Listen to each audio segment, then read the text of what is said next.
sapagkat ito'y sinasabi namin sa inyo sa salita ng Panginoon, na tayong nangabubuhay nangatitira hanggang sa pagparito ng Panginoon ay hindi tayo mga uuna sa anumang paraan sa nangatutulog.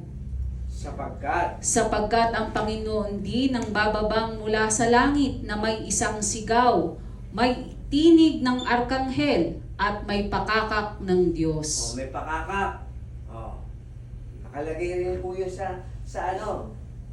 At sa balye ni Josaphat, hihipan yaong pakaka, na ipupukaw sa lahat, ang anghel ay magtatawag.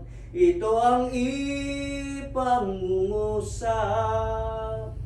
Bangon kayo mga patay, magsidulog kayong tunay. Sa mataas na hukuman, niyang sumakop sa tanan, haring makapangyarihan. Tuloy natin ang basa. Anong sabi? At ang nangamatay kay Kristo ay unang mga bubuhay na mag-uli.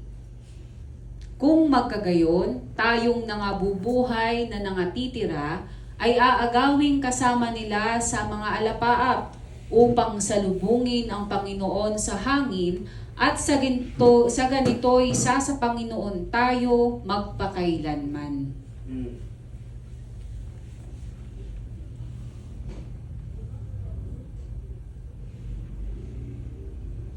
Sa 18. Kaya't mangag-aliwan kayo sa isa't isa ng mga salitang ito. Pang-aliw po ito eh. Na alam natin, isang panahon sa harap ng Diyos, kung pareho tayong lalakad sa katwiran ng Diyos, magtatagpo tayo. Tatawagin tayo. Yun po ang inaanyaya namin sa inyo. No po?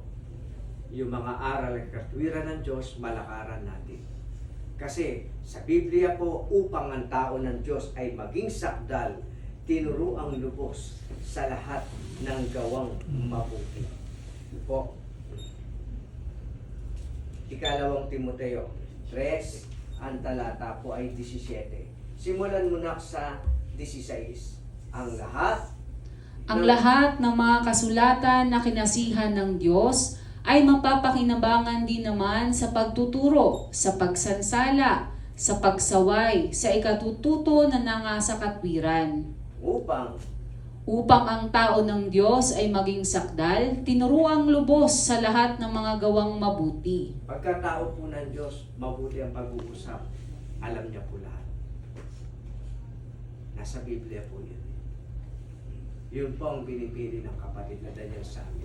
Pilitin ninyo na maging kaginhawaan kayo ng inyong kapwa sa paglilingkod sa Diyos.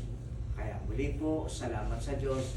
Brother, salamat sa pag-imbita mo sa amin. Sana kahit pa paano, hindi namin nabigyan ng kalumbayan ng pamilya mo. Kahit di magaganda ang boses namin, na pagtiisan niya po. Salamat po. Pero higit sa lahat po, yung aral na narinig niyo po, hindi amin yun. Sa Biblia po yun, salita ng Diyos yun. Yun po ang gusto naming mataliw sa inyo. Huwag kayong malumbay. No, isang araw po, pare-pareho tayong gumawa ng mabuti. Magtatagpo tayo sa harap ng Diyos. Nasa Biblia po yun. Unang Timoteo 2:4, ang Diyos ang may ibig, lahat ng tao ay maligtas, makaalam ng katotohanan. Yung po rin ang inaanyaya namin sa inyo. Kung interesado po kayo, willing kami na magkaroon ng mga Bible study sa inyong lugar. Wala po kayong hihinging, wala kayong aalalahanin, wala kami hihinging kapalit. Ang amin lang po, kung interesado kayo, willing kami mag-share sa inyo ng salita ng Diyos. Muli po, salamat sa lahat po. Una po, salamat sa Diyos sa isang mabuting pagkakataon. Salamat, brother. Salamat sa Panginoon. Thank you po. Maalam na rin po kami para magawa.